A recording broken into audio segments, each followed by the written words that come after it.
नमस्कार मेरे प्यारे बच्चों, आप सभी का दिल खोल कर स्वागत है आपके अपने प्यारे से यूट्यूब चैनल दी ऑनलाइन कोचिंग में। दोस्तों, न संघर्ष न तकलीफ तो क्या खाक मजा है जीने में। अरे बड़े बड़े तूफान थम जाते हैं जब आग लगी हो सीने में, और कामयाबी हाथों की लकीरों में नहीं माथे के पसीनों में होती है।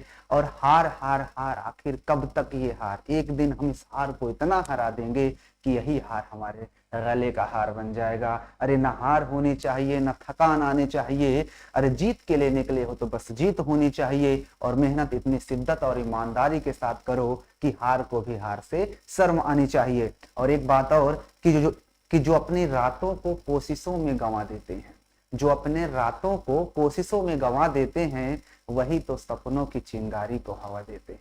तो आइए इन्हीं मोटिवेशन के साथ आज की क्लास को स्टार्ट करते हैं बहुत ही मजेदार तरीके से, क्योंकि पढ़ाई के दीपक दिल में जला कर तो देखो, माँ बाप के सपनों को जरा सजा कर तो देखो। अरे तुम्हें पढ़ाई से मोहब्बत ना हो जाए तो कहना, बस एक बार ही उसी चैनल से दिल लगा कर तो देखो। तो आइए शुरू करते हैं इन्हीं आगाज के साथ। आज प्रश्नावली 5.1, जी हाँ, कक्षा 10 का चैप्टर नंबर 5। इस चैप्टर में हम पढ़ने वाले हैं समांतर श्रेणी का पहला एक्सरसाइज यानी कि 5.1। इसमें हमने सीखा था कि कोई संख्या समांतर रेखा कौन सी होती है। समांतर रेखा को हम एपी से प्रदर्शित करते हैं। समांतर रेखा का मतलब ये होता है कि ऐसी संख्याएं जो समान अंतर से जाती हैं वो हमारी समांतर रेखा होती है। समांतर रेखा का जो पहला पद होता है उसे हम ए कहते हैं, जो दूसरा पद होता है उसे A2 भी कह सकते हो। A1 A2 इस तरह से जाता है, और साथ में जो इसका सार्वंतर होता है उसको D कहते हैं। और D चाहे दूसरे वाले से हम पहले वाले पद को घटाएं, या तीसरे वाले से उसके पहले वाले पद को घटाएं, या चौथे वाले से उससे पहले वाले पद को घटाएं, तो हमेशा सार्वंतर सेम आता है, और यही होती है एपी की सीरीज। अगर ऐसा नहीं है तो फिर वो एपी में नहीं होता है। तो आइए इसी के साथ हम सीखते हैं पहले क्वेश्चन में कहा क्या गया है। प्रश्नावली 5.1 का पहला क्वेश्चन, निम्नलिखित स्थितियों में किन स्थितियों में संबद्ध संख्याओं की सूची एपी में है और क्यों। हमें बताना है इस प्रश्न में कि कौन सी संख्या है जो कि एपी में होगी, और अगर एपी में है तो क्यों होगी, उसका रीजन भी बताना है। तो मैंने आपको बताया कि कोई संख्या एपी में कब होती है। कोई संख्या को अगर एपी में होना है तो उसके लिए क्या जरूरी होता है। पहली बात तो उसका सार्वंतर सेम होना चाहिए। अगर सार्वंतर सेम है तो वो संख्या हमारी एपी में होगी, अन्यथा एपी में नहीं होगी। तो आइए पहले क्वेश्चन को देखते हैं और करते हैं आखिर पहले क्वेश्चन में कहा क्या गया है। ठीक है, तो आइए स्टार्ट करते हैं आज का पहला क्वेश्चन। पहला क्वेश्चन कहता है कि प्रत्येक किलोमीटर के बाद, यानी कोई टैक्सी है जो कि 1 किलोमीटर, प्रत्येक किलोमीटर टैक्सी का किराया, जबकि प्रथम किलोमीटर के लिए, पहला किलोमीटर जाता है तो किराया 15 रुपए है, और प्रत्येक अतिरिक्त किलोमीटर के लिए किराया 8 रुपए है। मतलब कहने का मतलब ये है कि प्रत्येक किलोमीटर के बाद टैक्सी का किराया, यानी 1 किलोमीटर चला, फिर उसके बाद कितना चलेगा, फिर उसके बाद कितना चल रहा है, तो हमें इसका एपी बताना है। क्या वो जो सीरीज आएगी वो सीरीज क्या एपी में है या नहीं है। तो पहले तो काम यही है कि हमें एपी निकालना पड़ेगा कि हमारी सीरीज एपी में है या नहीं। तो उसने ये कहा है, जब इसको हल करोगे तो मैं हल यहीं पे कर देता हूं क्योंकि काफी जगह है। कहता है प्रत्येक किलोमीटर के बाद टैक्सी का किराया, जबकि प्रथम किलोमीटर के लिए किराया 15 रुपए है। यानी पहला किलोमीटर, तो यहाँ पे लिखेंगे प्रथम किलोमीटर का किराया, प्रथम किलोमीटर का किराया। देखो यहां पर दिया है प्रथम किलोमीटर का किराया कितना दिया हुआ है, कह रहा है ना प्रथम किलोमीटर का किराया 15 रुपया है। ठीक है, 15 रुपया। और फिर दूसरे किलोमीटर, तो द्वितीय लिख देते हैं। हाँ, द्वितीय किलोमीटर का किराया, द्वितीय किलोमीटर का किराया। द्वितीय किलोमीटर किराया निकालोगे क्या होगा बताओ भाई। 15 रुपए तो फिक्स है कि हर किलोमीटर का लगता है, लेकिन हर किलोमीटर में उसे प्रत्येक अतिरिक्त किलोमीटर के लिए 8 रुपए देना पड़ता है। यानी कि 1 किलोमीटर तो 15 किलोमीटर, 1 किलोमीटर कहता है प्रथम किलोमीटर के लिए 15 रुपए देना पड़ता है। यानी 1 किलोमीटर जो है प्रथम किलोमीटर जाएगा तो उसे 15 देना पड़ेगा। उसके बाद हर किलोमीटर के लिए अगर 1 किलोमीटर जाएगा तो 8 रुपया, फिर 1 किलोमीटर और जाएगा तो 8 रुपया, और इस तरह से देना पड़ेगा। तो यानी 15 रुपया देना पड़ेगा। साथ में 1 किलोमीटर आगे गया जिसका रेट दिया है 8 रुपया, यानी कि 15 और 8 कितना हो गया, 8 5 13, यानी कि 23 रुपया बन गया। कितना बन गया, 23 रुपया हो जाएगा दूसरे बार का किराया। ठीक है, उसके बाद तृतीय प्रति किलोमीटर का किराया, तो तृतीय में क्या होगा भाई 15 रुपए तो उसे देना पड़ेगा, और साथ में अगला किलोमीटर 8, फिर 8 और देना पड़ेगा। ठीक है, आप रुपए भी लगा सकते हो, तो कितना हो जाएगा 8 8 16, 15 दुनाई 30, 30 से 1 कम, लगभग 29 आएगा। क्या देखो जरा 29 आएगा क्या, 29 आएगा। 8 8 8 5 13, 13 8 कितना आएगा, 8 8 16, 15 और 16 कितना हो जाएगा, 6 5 11 2 1 3, 31 होगा, 31 आएगा। चलो 31 आएगा, 31 आ जाएगा। चलो ठीक है, ये हमने 31 लिख दिया, 31। ठीक है ना, चलो बहुत काफी इतना। अब हमें देखना है कि एपी में है या नहीं। तो यहाँ पर सीरीज जो बनेगी, एपी की जो सीरीज बन रही है वो किस तरह बन रही है, एपी की जो सीरीज बनी है, पहले तो 15 रुपए देना पड़ रहा है, उसके बाद 23 रुपए बन रहा है, उसके बाद 31 रुपए बन रहा है। अगर आप आगे भी देखते तो हर बार 8 रुपया ऐड हो रहा है, यानी जो भी रुपया यहाँ पर आएगा उतना 8 रुपये ऐड होता चला जा रहा है। इसका मतलब अगली बार निकालते हैं तो 1 8 और आता, क्योंकि 3 किलोमीटर एक्स्ट्रा जाता, तो 1 किलोमीटर एक्स्ट्रा के लिए 8 रुपए देना पड़ता है, इसलिए 3 किलोमीटर के लिए 8 24 रुपया हो जाता, तो 5 4 9 हो जाता, और 2 1 3 24 मतलब 2 1 3 इतना ही होता, समझ रहे, यानी 8 हर बार एक्स्ट्रा जा रहा है ये। ठीक है, अब इसको देखना एपी में है या नहीं। एपी के लिए हमें पता है कि डी सेम आना चाहिए, तो डी बराबर क्या होगा, A2 माइनस A1, तो A2 माइनस A1 निकाल लेते हैं, तो A2 कितना है 23 माइनस 15 बराबर कितना है 8। उसी प्रकार से D दूसरा निकाल लो, A3 माइनस A2, क्योंकि सारा D बराबर आना चाहिए, तो A3 था हमारे पास 23 माइनस 15, नहीं 31 माइनस 15 करना पड़ेगा, कितना करना पड़ेगा 31 माइनस 15, 31 माइनस 15 बराबर कितना हो जाएगा, 11 में से 5 गया कितना आएगा, 6 5 11 6 आएगा, और ये बचा 2 में से 1 गया 1, 16 आया। अब मुझे बताओ क्या ये सीरीज में बन रही है क्या, बताओ, कहीं गलत कर दिए क्या, यहाँ पर देखो गड़बड़ किए हैं भैया, यहाँ पर थोड़ा सा गड़बड़ हो गया भाई। क्या करना होता है 31 माइनस उससे पहले वाला 23 घटाएंगे ना भाई, A3 माइनस A2, तो A3 है माइनस A2, ये 23 घटाएंगे तो कितना आएगा 8 ही तो आ रहा है। आपने देखा कि A2 यहाँ पर सेम आ रहा है, सॉरी यहाँ पर D हर जगह सेम है, यहाँ पर लिखेंगे यहाँ सर्वांतर D बराबर 8 समान है, क्या है समान है, अतः यह एपी में है, एपी में, बस हो गया, ऐसे निकालना है। थोड़ा सा लिखना पड़ेगा इसको कि 15 फिर हर बार देखो 8, क्योंकि हर 15 रुपए तो उसका सेव फिक्स है कि 15 रुपए तो उसे देना ही पड़ेगा। साथ में अब अगला किलोमीटर जाएगा तो 2 किलोमीटर जाने का मतलब 15 रुपए पहला किलोमीटर का, दूसरे किलोमीटर का 8 देना पड़ेगा, तो 15 और 8 23 रुपए। जब अगली बार जाएगा तो 23 रुपए मान के चलो हो गया, तो अगला किलोमीटर 1 किलोमीटर बढ़ जाएगा, तो 23 में फिर से अगला किलोमीटर एक्स्ट्रा का 8 रुपए देना पड़ता है, तो 23 और 8 फिर से 31 हो जाएगा, फिर 31 8 ऐसे ही बढ़ता चला जाएगा, यानी हर बार 8 रुपए एक्स्ट्रा देना पड़ता चला जाएगा। ठीक है ना, तो यहाँ पर हमने देखा सर्वांतर हर जगह सेम आ रहा है, इसका मतलब ये प्रश्न क्या है, ये एपी में होगा। ठीक है, चलिए नेक्स्ट क्वेश्चन पे चलते हैं। आप चाहते तो और भी निकाल सकते थे, ठीक है ना, आप आगे और भी सीरीज निकाल सकते, बढ़ाते चले जाते, कोई दिक्कत नहीं थी। आइए दूसरा क्वेश्चन देखते हैं। दूसरा क्वेश्चन कहता है किसी बेलन में उपस्थित हवा की मात्रा जबकि वायु निकालने वाला पंप प्रत्येक बार बेलन की शेष हवा का 1/4 भाग ही बाहर निकाल लेता है। यानी कह रहा है कि कोई सिलेंडर है, उसमें जो हवा मात्रा भरी हुई है, उसमें जब हम पाइप से हम हवा निकालते हैं तो हर बार वो कितना निकालता है, जितनी भी हवा बचती है उसको सिर्फ 1/4 ही बाहर निकाल देता है। तो बताओ ये सीरीज एपी में होगी या नहीं होगी। तो इस प्रश्न को करने के लिए हमें ये तो पता करना पड़ेगा कि आखिर उस बेलन में हवा कितनी है, उस बेलन में हवा कितनी रही होगी, ये भी तो पता होना चाहिए ना। तो आइए इस प्रश्न को करते हैं। क्वेश्चन नंबर 2, क्वेश्चन नंबर 2 यहां पर लिखेंगे माना प्रारंभ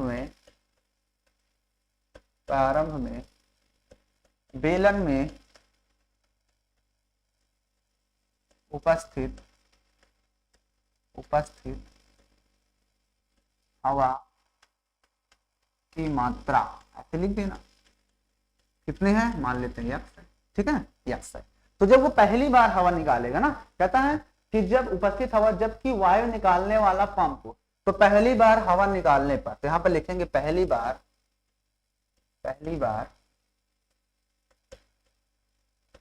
हवा निकालने पर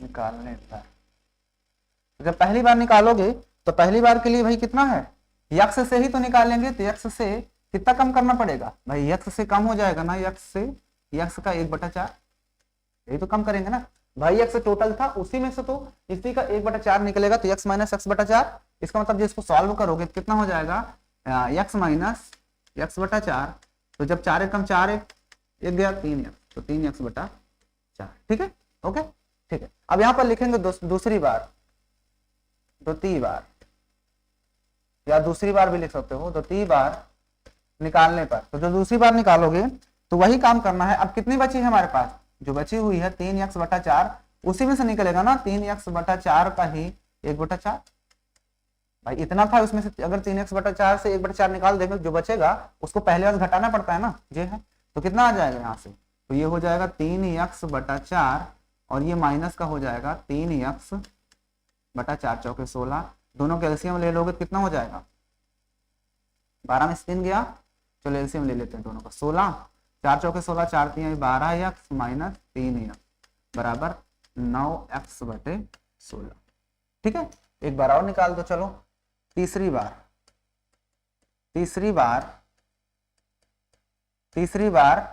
जब हम तीसरी बार हवा निकालेंगे, किस बार, तीसरी बार, तो देखो तीसरी बार में क्या होगा, कितना बचा था हमारे पास 9x/16, इससे हम माइनस कर देंगे 9x/16 इंटू 1/4, तो कितना आ जाएगा 9x/16 माइनस 9x/16 चौके 64, दोनों का एलसीएम ले लेते हैं 64, जब आपने 64 लिया तो 16 चौके 64, 4 9 36, तो 36x माइनस 9x हो जाएगा, घटा दो, 16 में से 9 गया, 9 7 16, तो 27 बचेगा, 27x/64 हो गया, 27x/64 यही आएगा, बोलो 27x/64 आया, ओके। अब यहाँ पर इस सीरीज को लिखते हैं, तो जब सीरीज की लिखो तो पहले तो x था, उसके बाद कितना आया 3x/4 आया, अगली बार क्या आया 9x/16 आया, अगली बार क्या आया 27x/64 आया, वही काम करना है, हमें डी दिखाना है, डी सेम होगा तो होगा समांतर, उसमें एपी में नहीं तो कोई बात नहीं, डी मतलब a2 minus a1, a2 minus a1, तो कितना होगा 3x माइनस 4/4 माइनस x, घटा दो, अपान 1 ले लो, दोनों कैल्सियम आ जाएगा 4, तो 4 यहाँ पर 3x हो जाएगा, और माइनस करोगे तो 4x आ जाएगा, घटा दोगे तो कितना आएगा -x/4, ठीक है। एक बार और निकाल दो डी, कितना a3 minus a2, a3 minus a2, तो a3 कितना है देखो 9x/16, माइनस कर देंगे किसको a2 कितना है 3x/4, दोनों कैल्सियम कितना आएगा 16, राइट, तो 9x हो जाएगा यहाँ पर, और माइनस करोगे तो 4 चौके 16, 4 3 12, घटा दो तो माइनस का 3x/16, तो यहाँ पर बताओ सार्वंतर सेम दिख रहा है क्या, आपको सार्वंतर किसी भी तरह से सेम दिख रहा है क्या, बोलो नहीं दिख रहा ना, ओके। तो यहाँ पर लिख देंगे, इसके क्या प्रोसेस यहाँ पर लिख देता हूं, यहाँ सार्वंतर समान नहीं है,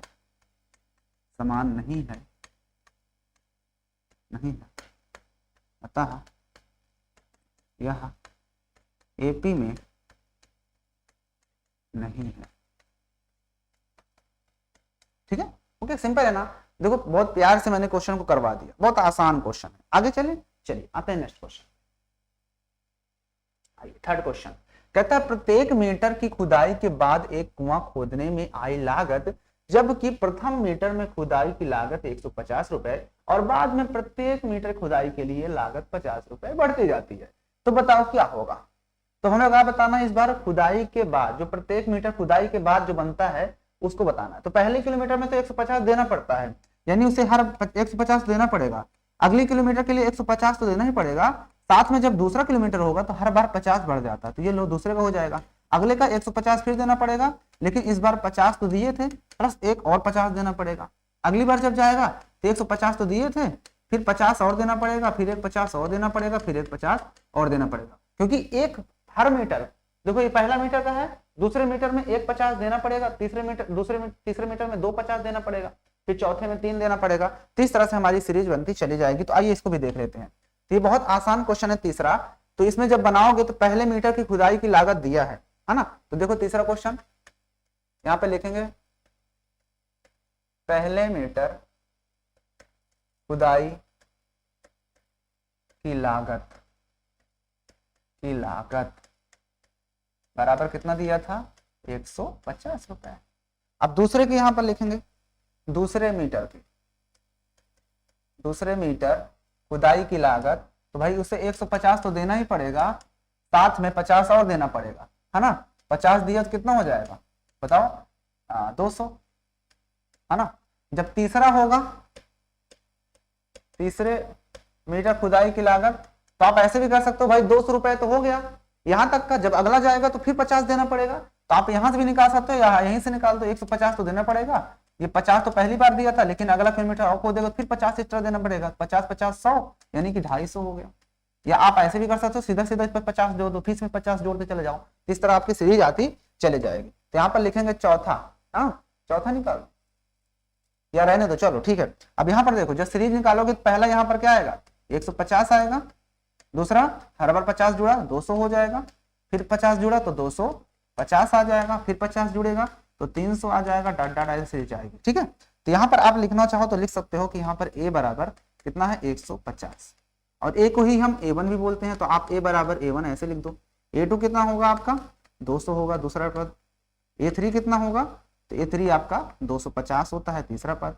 d अब निकाल लेते हैं, ठीक है, मैं यहाँ पे d निकाल देता हूँ, तो d बराबर a2 माइनस a1 कर दो, मतलब a2 कितना 200 माइनस 150, ये लो 200 माइनस 150 मतलब 50, ठीक है। फिर एक बार डी और निकाल दो, किसको, a3 से उसके पहला वाला घटा दो, हमेशा जो भी होगा उससे पहले वाले घटाया जाता है, a3 माइनस a2, तो a3 कितना है, पहला दूसरा तीसरा 250, तो 250 तो उसके पहले वाला क्या था 200, 200 घटा दो तो कितना आया 50। देखो समांतर सेम आ रहा है ना। तो आगे एक दो तीन बार और निकाल दो, कम से कम 2-3 बार निकालते हैं सर्वांतर। मैं तो आपको समझा ही दिया, आपको साफ साफ दिख रहा है कि 50-50 जुड़ के जा रहा है, इसका मतलब सर्वांतर सेम है। यहाँ पे लिख देंगे, यहाँ उतना करने के बाद आप और निकाल देना 2-3 ठो, यहाँ सर्वांतर डी, सर्वांतर मतलब डी बराबर 50, ठीक है, डी बराबर 50 समान है, क्या है, समान है, अतः अगर ये चीज नहीं लिखोगे तब इसे लिख देना, यहाँ सर्वांतर समान है, या यहाँ सर्वांतर हर जगह समान है, अतः यह एपी में होगा, एपी में है, बस ऐसे लिखना है ना, आसान क्वेश्चन। चलिए नेक्स्ट क्वेश्चन पे बढ़ा जाए, चलिए आते हैं नेक्स्ट क्वेश्चन। कहता है खाते में प्रत्येक वर्ष का मिश्र धन, जबकि 10,000 की राशि 8% वार्षिक दर से चक्रवृद्धि ब्याज पर जमा की जाती है। कहता है चक्रवृद्धि ब्याज पर, तो मिश्र धन दिया, तो पहली बात तो आपको मिश्र धन का फार्मूला पता होना चाहिए। मतलब मुझे बताओ कि आप मिश्र धन बराबर क्या होता है, मिश्र धन पढ़े तो नहीं फार्मूला, ए बराबर P1 plus R upon 100 to the power, आपने पढ़ा होगा कक्षा 8 में, है ना, 8 में आपने पढ़ा होगा ये फार्मूले को, राइट। तो यहाँ पर आप ध्यान से देखो कि ए जो होता है वो मिश्र धन होता है, पी मूलधन होता है, आर दर होता है, एन समय होता है ना। तो इसी फार्मूले से मिश्र धन हम निकालेंगे हर बार का, और देखते हैं क्या सेम आएगा या फिर अलग अलग आएगा। तो आइए पहले साल का निकालते हैं, ठीक है। चौथा क्वेश्चन यहाँ पर लिखेंगे, मिश्र धन बराबर क्या होता है, मिश्र धन बराबर मूलधन, फार्मूला लिख दे रहे हैं, मूलधन ब्रैकेट में 1 प्लस दर अपान 100 की पावर समय, ठीक है, ओके समझ गए। तो यहाँ पर लिखेंगे पहले साल के लिए, क्या लिखेंगे, पहले साल का मिश्र धन, पहले साल का मिश्र धन बराबर क्या होगा, मूलधन, मूलधन कितना है, मूलधन कितना है, बोलो बोलो, फार्मूले में रखना है, मूलधन कितना है, यही तो है मूलधन 10,000 रुपए, तो 10,000 रख देते हैं यहाँ पर, 10,000 ब्रैकेट लगाएंगे 1 प्लस दर, दर मतलब रेट, रेट कितने परसेंट है 8%, यहाँ पे 8 रख देते हैं, अपान 100 टू दी पावर, एन कितना है पहले साल के लिए है ना, मतलब साल 1 हो जाएगा। जब आप इसको सॉल्व करोगे तो 10,000 3 जीरो, और ये कितना हो जाएगा, इसको काट लो, कहो तो काट दें, देखो 4 से कट रहा है, तो 4 दूना 8, 25 चौके 100, या ना काटो, रहने दो मत काटो, काटने से थोड़ा सा दिक्कत हो जाएगी। देखो कितना है, तो 100 कम 100 इंटू तो 108 अपान 100। अब एक ही बार है पावर तो एक ही बार लिखेंगे, 2 जीरो से 2 जीरो काट देना, हम इसको मल्टीप्लाई कर दोगे तो 08 और 2 जीरो और आ जाएगा, ये हो गया। कितने रुपए आ जाएगा, ये तो पहले साल का हुआ। फिर यहाँ पर लिखेंगे दूसरे साल के लिए, दूसरे साल के लिए, दूसरे साल के लिए। देखो दूसरे साल के लिए जब करोगे तो दूसरे साल के लिए क्या होगा, फिर से 10,000 ही रखना पड़ेगा यहाँ पे, और ब्रैकेट में 1 प्लस आर, इस बार sorry 8 upon 100, 100 to the power कितना होगा, इस बार 2 रखना पड़ेगा क्योंकि 2 साल का निकाल रहे हो, तो कितना हो जाएगा ये 10,000 इंटू 108 हो जाएगा, तो 108 अपान 100 कितने बार, देखो पावर 2 है इसलिए इसको हम 2 बार लिखेंगे, 1 2 1 2 1 2 1 2। अब 108 का 108 में मल्टीप्लाई कर दो कितना आएगा, तो मैं इसको मल्टीप्लाई कर लेता हूँ फटाक से, जल्दी हो जाएगा। 108 को जब हम 108 में मल्टीप्लाई करते हैं तो कितना आएगा, 11,664, कितना आ जाएगा 11,664, ठीक है ओके। तीसरे साल का भी निकाल लो, चलो निकाल देते हैं तीसरे साल का। तो तीसरे साल का मिश्र धन बराबर क्या हो जाएगा, 10,000 ब्रैकेट में 1 प्लस आर, 8 ही है अपान 100 टू दी पावर n, इस बार 3 रखेंगे। जब आप इसको सॉल्व कर लोगे तो कितना आ जाएगा, 125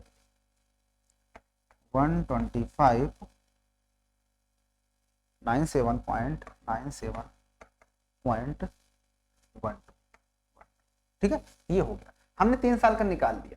इसका मतलब अब हमें क्या करना है, सीरीज में लिखना होगा। तो सीरीज लिखने के लिए मैं इधर लिखता हूँ, पहले साल का कितना आया था 10800, दूसरे साल कितना आया यहाँ पर देखो 11,664, अगले साल का 125 97.97.12, ठीक है ना, इसी तरह आगे चला जाएगा, ठीक है इसी तरह आता रहेगा। तब यहाँ पर देखो डी निकालो, तो डी बराबर कितना होगा, यानी कि a2 माइनस a1, तो 11,664 माइनस कर देना 10,008, घटा दो तो 4 से 0 गया 4, 6 से 0 गया 6, 6 से 8 गया तो 16 में से 8 जाएगा तो 8 आएगा, यही आएगा 4 8 से 14, 6 8 8 16, ठीक है। अब फिर से डी निकालो, a3 माइनस a1 यानी 125 97.12 माइनस करेंगे इससे पहले वाला 1 1 6 6 4, ठीक है ना। तो जब इसको माइनस करोगे तो पॉइंट से पहले उधर कुछ नहीं तो 1 2 तो आएगा ही, पॉइंट लगाएंगे, 7 से 4 माइनस कर दो तो 3 आएगा, 9 से 6 माइनस कर दो तो 3 आएगा, 5 से तीसरा 5 से 6 नहीं जाएगा तो 15 से 6 तो कितना हो जाएगा 9 6 15 9 आएगा, ये बच्चा 1 तो 1 से इतना आ जाएगा, ठीक है ना। तो यहाँ पर लिखेंगे यहाँ सर्वंतर बराबर नहीं है या समान नहीं है, समान नहीं है, अतः यह एपी में नहीं, ठीक है। इस तरह से प्रश्न को करना है, ठीक है। आपको दिखाना पड़ेगा, 2-3 दिखा दो करके ताकि पता चले ना एग्जामिनर को कि हाँ तुमने निकाला है। यहाँ पे हम देखो निकाल रहे हैं और आंसर हमारा अलग अलग आ रहा है, ठीक है। चले आगे, आइए नेक्स्ट क्वेश्चन पे चलते हैं और कुछ सीखते हैं। चलिए आते हैं अगला क्वेश्चन, आइए क्वेश्चन नंबर 2 देखते हैं। यहाँ पर क्वेश्चन नंबर 2 में क्या कह रहा है, क्वेश्चन नंबर 2 ये कह रहा है कि दी हुई एपी के साथ 4 पद लिखिए, प्रथम पद ए और सर्वांतर डी निम्नलिखित दिए गए। यानी क्वेश्चन में हमारे पास ए दिया है और डी दिया है, तो कहता है इसके पद लिखो। तो बहुत आसान होता है, हमको पता है पहला पद लिखते हैं, उसके बाद जो सर्वांतर होता है उतना ही करते जाते हैं, यानी डी 10 है यानी जोड़ते जाते हैं, 10 जोड़ोगे 20 फिर 30 इस तरह आता जाएगा। लेकिन कहता है इसको क्या करना है, प्रथम 4 पद लिखना है। तो पहली बात तो आपको पता होना चाहिए कि अगर कोई सीरीज एपी में होती है तो उसका पद क्या होता है। एपी की सीरीज कैसी होती है, पहला पद ए होता है, दूसरा ए प्लस डी होता है, तीसरा ए प्लस 2d होता है, तीसरा अगला ए प्लस 4d, है ना। यानी कि दूसरा पूछता है तो ए प्लस डी, तीसरा तो ए प्लस 2d, चौथा तो ए प्लस 3d, है ना। 3d हो गया, 3d यानी जो भी पूछता है उससे एक कम यहाँ पे लिखा जाता है। तीसरा चौथा हो गया, पांचवा होता तो ए प्लस 4d, ऐसे ही सीरीज जाती रहेगी, ठीक है। तो हमें क्वेश्चन में ए और डी सब कुछ दिया था, यहाँ पर लिखेंगे पहला पद, तो पहला पद बराबर ए, तो पहला पद बराबर ए दिया है, मतलब कितना 10, तो पहला पद 10 ही हो जाएगा। फिर दूसरा पद यहाँ पर लिखेंगे, दूसरा पद, तो दूसरा पद बराबर क्या होता है बताओ, a प्लस बी होता है ना, ऊपर से देखो तो a कितना है हमारे पास, तो a तो हमारे पास 10 दिया था और प्लस d भी 10 था, तो दूसरा पद हमारे पास 20 हो जाएगा। फिर लिखेंगे तीसरा पद, तीसरा पद, तीसरा पद बराबर क्या होता है, a प्लस 2d होता है, तो रख दो इसमें फार्मूले में, तो जब फार्मूले में रखोगे तो a कितना है 10 है, प्लस 2 इंटू डी भी 10 है, तो 10 दुना 20, 10 30 हो जाएगा। चौथा पद निकाल दो इसी तरह से, तो चौथा पद बराबर a प्लस 3d, तो a प्लस a कितना है हमारे पास, आप देखो a कितना है 10 है, प्लस 3 इंटू डी कितना है 10 है, 10 तेरह 30, 10 40, ये आ गया। तो श्रेणी के हमने पहला पद, दूसरा पद, तीसरा पद, चौथा पद निकाल दिए। सिंपल है ना, कितना आसानी से हमने पहला क्वेश्चन कर लिया, हो गया, बस हो गया, ऐसे निकाल दो, हो गया, क्योंकि उसने सीरीज नहीं किया था, बस पद लिखना, हो गया, पहला पद ये, दूसरा, तीसरा, ठीक है। आइए सेकंड क्वेश्चन, आइए सेकंड क्वेश्चन चलते हैं, चलिए सेकंड क्वेश्चन पे चलते हैं, कुछ और सीखते हैं। देखो सेकंड क्वेश्चन के लिए भी आपको ध्यान देना है कुछ बात। सेकंड क्वेश्चन, यहाँ पर अब सेकंड क्वेश्चन है आपका, आइए सेकंड क्वेश्चन देखते हैं क्या कह रहा है। सेकंड क्वेश्चन में क्या दिया है, a बराबर टू -2 d बराबर 0, a बराबर -2 d बराबर 0, a बराबर -2 और d बराबर 0। तो आइए रखते हैं a बराबर 2, तो पहला टर्म क्या हो जाएगा, मतलब -2, दूसरा क्या होगा a -2 प्लस d कितना है 0, तो 0, तो कितना आएगा -2, तीसरा a कितना है -2 प्लस 2 इंटू डी 0, तो 0 मल्टीप्लाई करोगे तो -2। इसी तरह से इसमें जब -2 इंटू 3 इंटू डी कितना है 0 है, तो ये 0 रख दो, तो 0 -2, यानी कि इसमें हर टर्म क्या होगा, जब डी 0 है तो इसका मतलब वही टर्म आता जाएगा, राइट। समझ में आया, देख लो ध्यान से क्वेश्चन को। आइए चलते हैं नेक्स्ट क्वेश्चन पे, नेक्स्ट क्वेश्चन पे चलते हैं। देखो तीसरा क्वेश्चन, तीसरा क्वेश्चन आप लोग कर लोगे, देखो डी दिया है, कर लोगे इसको, आइए इसको देखिए, ठीक है, आप कर लेना, सेम ऐसे ही क्वेश्चन करना है। a बराबर -1 दिया है और d बराबर 1/2, a बराबर -1, इस क्वेश्चन में हमारे पास a दिया हुआ है, कितना दिया है यहाँ पर लिख देता हूँ, a बराबर हमारे पास दिया है -1 और d बराबर दिया है 1/2, तो यही दिया, चलो इसमें रखते हैं a बराबर, यानी पहला टर्म -1, दूसरा टर्म निकालेंगे, तो दूसरा टर्म निकालने के लिए क्या है, a कितना है -1, तो यहाँ पे रख दो -1, दिख रहा है ना आपको -1, और d कितना है 1/2, तो प्लस d रख दो 1/2, दोनों कैल्शियम ले लो अपान 1, दोनों कैल्शियम कितना हो जाएगा 2, तो 1 2 के 2 माइनस का 2 और प्लस 1, तो कितना आ जाएगा -1/2, ठीक है, ओके। आइए अगला टर्म निकालते हैं, ये वाला a कितना है -1 प्लस 2 इंटू डी कितना है, डी है 1/2, तो 1/2 रख दिया, तो 2 से 2 कट जाएगा, कितना आएगा -1 प्लस 1 बराबर 0, ठीक है। आइए अगला इसमें रखते हैं, तो a कितना है -1 प्लस 3 इंटू डी 1/2, तो कितना हो जाएगा -1 प्लस 3/2, कितना होगा 3/2, इसका एलसीएम ले लेते हैं दोनों का, यहाँ पे सॉल्व कर देते हैं 2, तो यहाँ पर -2 प्लस का 3 घटा दो, कितना आ जाएगा 1/2, हो गया। पहला था टर्म -1 फिर -1/2 फिर 0 फिर 1/2, हो गया 4 पद, ठीक है। चल आगे चले, ओके, उम्मीद है समझ में आ गया होगा, नहीं समझ में आया तो आप लोग एक बार इस वीडियो को फिर से देख लीजिए। आइए क्वेश्चन नंबर अगला चलते हैं, क्वेश्चन नंबर 4 पे, आइए क्वेश्चन नंबर 4 देखते हैं। क्वेश्चन नंबर 4 है, 4 बता दिया हूँ 5 पे, हाँ ये 5 नंबर है, ये 5 नंबर है। 5 नंबर में देखो दिया है -1.25, ए दिया है, ए बराबर दिया है -1.25, ठीक है, और डी कितना दिया है 1.25, डी भी है 0.25, माइनस का 0.25, दोनों देखो माइनस में दिए हुए, राइट, ओके। तो पहला पद निकालते हैं, तो पहला पद हमारा क्या हो जाएगा, पहला पद तो वही हो जाएगा, यानी कि -1.25, दूसरा ए कितना है -1.25, और इसमें प्लस कर देना है कितना, माइनस का ब्रैकेट में लिखेंगे -0.25, जब इसको ऐड करोगे तो क्या हो जाएगा, तो -1.25 और -0.25, तो ऐड कर दो 25 25 50, यानी कि सीधे सीधे कितना हो जाएगा -1.5, यही होगा ना, ओके। अब देखो इसको, तो ए कितना है हमारे पास, ए है हमारे पास -1.25, ठीक है, प्लस 2 इंटू डी कितना है हमारे पास 0.25, माइनस का 0.25। यहाँ पर देखो माइनस का 1.25, ठीक है, और इसको मल्टीप्लाई कर देते हैं प्लस माइनस माइनस, और 25 दूनी 50 हो जाएगा, और 2 नंबर से पहले पॉइंट लगाएंगे, 2 पंचे 10, 2 दूनी 4, 5 और 2 0 ना हो जाएगा, ठीक है। घटा दो, इसको घटा दो, तो 1.25 से 0.50 घटा दो, जुड़ जाएगा, तो कितना जाएगा, माइनस का 1.7 हो गया। ओके, इसको भी देखो निकाल लो, ये कितना है, माइनस का 1.25 और प्लस 3 इंटू डी कितना है, माइनस का 0.25। इसको भी सॉल्व कर लेते हैं, तो माइनस का 1.25 और ये प्लस माइनस माइनस, 3 पचे 25 या 75, तो 0.75 हो जाएगा।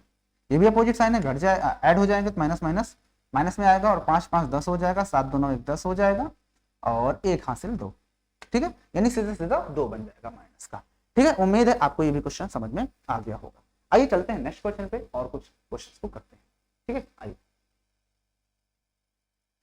तीसरा क्वेश्चन देखते हैं। तीसरा क्वेश्चन कहता निम्नलिखित में से प्रत्येक एपी के लिए प्रथम पद तथा सर्वांतर लिखिए। यहाँ पर क्वेश्चन दिए हैं, इसमें हमें बताना है, इस एपी में दिया है ना, कहता है प्रथम प्रत्येक एपी के लिए, ये एपी में है सब, इसका हमें क्या बताना है, प्रथम पद बताना है, और सर्वांतर बिल्कुल आसान है। तो आइए पहला क्वेश्चन 3 1, तीसरे का पहला क्वेश्चन क्या दिया है, 3 1 minus 1 minus 3 dot dot dot.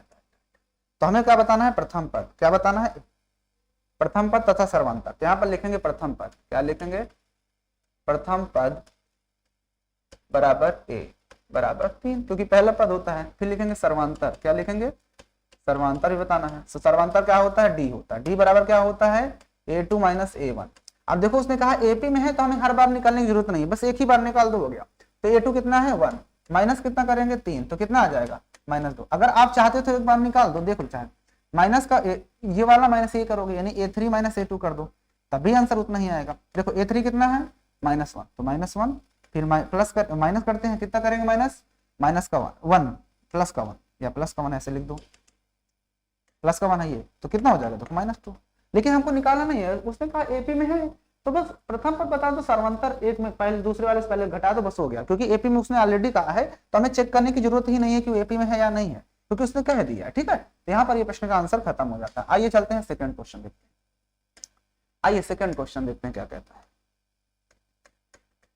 चलो सेकंड क्वेश्चन देखो, सेकंड क्वेश्चन है माइनस का 5 माइनस का 1 3 7, -5 माइनस का 1 3 7, ये सीरीज जा रही, ठीक है। इसको भी देखते हैं, यहाँ पर लिखेंगे प्रथम पद बराबर ए होता है बराबर -5, फिर लिखेंगे सर्वांतर, क्या लिखेंगे, सर्वांतर। तो सर्वांतर मतलब क्या होता है, डी बराबर क्या होगा, a2 माइनस a1। तो देखो a2 कितना है आपके पास, a2 कितना है, तो माइनस का 1 है, और माइनस करेंगे क्या a1 कितना है, माइनस का 5। तो देखो ये सीधा सीधा minus plus minus minus plus हो जाएगा, तो +5 घटा दो, कितना आएगा, +4, हो गया। सिंपल है ना आसान। बताओ समझ में आया या नहीं समझ में आया, ठीक है। आइए चलते हैं अगला क्वेश्चन। आइए अगला क्वेश्चन देखते हैं, क्वेश्चन नंबर 3 के बाद 4 नंबर। आइए 4 नंबर पे देखो क्या कहता है, 3 नंबर है भैया, 3 नंबर, ठीक है। 3 नंबर में क्या कर रहा है, 1/3 5/3 9/3 13/3, 1/3 5/3 9/3 13/3, यही है 1 5 9 13, ठीक है। तो आइए इसको भी देखते हैं। यहाँ पर लिखेंगे प्रथम पद, क्या लिखेंगे, प्रथम पद। तो प्रथम पद बराबर ए होता है बराबर 1/3। तो फिर यहाँ पर निकालेंगे सर्वांतर। तो सर्वांतर बराबर क्या होता है, सर्वांतर मतलब डी कितना है, a2 माइनस a1, क्या करते हैं a2 माइनस a1। तो a2 कितना है, a2 हमारे पास है 5/3, और माइनस कर देंगे a1 1/3। तो 5/3 से घटा दोगे तो कितना आएगा 4/3। यही आपके इस प्रश्न का आंसर हो जाएगा। सिंपल है, आ गया ना समझ में। आइए चलते हैं नेक्स्ट क्वेश्चन पे, question number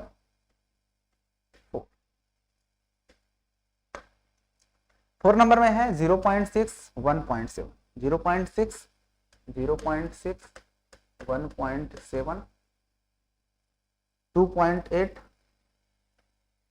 2.8 3.9 3.9 dot dot dot.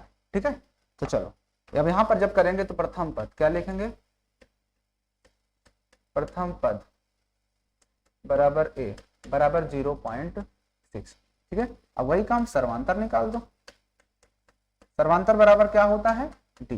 D बराबर क्या होता है, a2 माइनस a1। रख दो, a2 कितना है, पहला है, ये दूसरा पद 1.7, घटा दो 0.6, घटा दो तो 7 में से 6 जाएगा तो 1.0 में से 1.1 हो गया। है ना आसान प्रश्न। इस तरह से इन सभी क्वेश्चंस को करना होता है। अब यहाँ तक ये होगा पार्ट 1। इसके बाद हम जो पार्ट 2 होगा उसमें हम क्वेश्चन नंबर कौन सा करेंगे, क्वेश्चन नंबर 4 से करेंगे। कहाँ से, क्वेश्चन नंबर 4 से हम लोग नेक्स्ट वीडियो में करेंगे। ठीक है ना। और क्वेश्चन नंबर 4 में देखो ढेर सारे पार्ट हैं, इन सभी पार्ट्स को हम जो है कि क्वेश्चन नंबर 4 जो है इसको हम नेक्स्ट वीडियो में करेंगे, नहीं तो वीडियो लेंदी हो जाएगी, इसमें बहुत सारे क्वेश्चन है, टाइम लगेगा। ठीक है ना। तो ये आपका पार्ट 1 हुआ, ये है आपका पार्ट 1 हम कंप्लीट हो गया। पार्ट 2 इसी में हम जो है पार्ट 2 लेकर आएंगे, उसको हम क्या करेंगे इसमें हम सीखेंगे। ठीक है ना। तो उम्मीद है आपको ये वीडियो समझ में आई होगी बहुत बढ़िया तरीके से, और क्वेश्चन इसमें के अच्छे अच्छे क्वेश्चन आपको समझ में आए हैं। नहीं समझ में आया तो आप लोग क्या करोगे, बिना किसी बेझिझक के आप क्या करोगे, कमेंट्स करोगे जहां नहीं समझ में आया। ठीक है ना। और बाकी हम फिर मिलते हैं नए वीडियो के साथ। ठीक है ना। तब तक के लिए जय हिंद। वीडियो लाइक कर देना।